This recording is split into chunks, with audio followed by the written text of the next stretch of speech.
Let's create the Gummy mystery candy, only it's a squishy toy using a simple ingredient.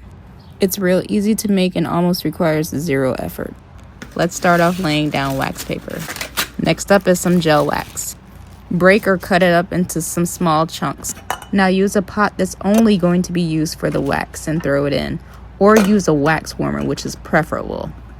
Make sure it's on low heat to avoid burning. Now we're going to take a cube-shaped mold and our little mochi guy. This pot has a spout for easy pouring. Now you want to make sure that you're pouring it in just a little bit, and then you're going to add in the mochi so it can sit there to avoid floating to the top. After a few moments have passed, you can now pour. It should be ready within an hour. For this method, we're going to do the exact same thing we just did, only using a different solution. For this method, we're going to use my reusable Picky Pad gelatin solution. So we're going to see if it works for this. I will link my other video on how to make the reusable gelatin Picky Pad solution. And as you can see, this did not work well. Now we can take out our gel wax mystery gummy from the mold. As you can see, there are lots of air bubbles that could have easily been avoided by pouring slowly, and it's slightly squishy but nothing on the durable side. And it's kind of sticky. Be careful, because if it falls, it will attract a lot of dirt, as you can see. You can try using tape to get it off, but that might not work, so you just probably have to pick it off.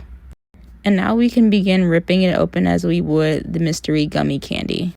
And if you want it to be a bit more opaque and less translucent like this one, then I highly suggest using a gel wax candle dye. You can easily find it on Amazon or any other candle making website, or even mica powder. Just make sure you're using tiny amounts, and you can even use oil soluble colorants like the ones used for soaps and lip balms. I think it would definitely heighten the mystery factor with this. I also think this is great for sensory tactile play. This can definitely keep hands busy and occupied. But please keep in mind that this is still wax, and wax melts when it's exposed to heat. So if you're done with it, I suggest putting it back into a baggie and keeping it out of sunlight and away from heat altogether. If you're making this for children, adult supervision is required at all times. Children above the age 3 preferred, as this cannot be eaten, of course. No matter who is playing it, they should always wash their hands after use. Thank you for watching. I hope you enjoyed. Please sub for more.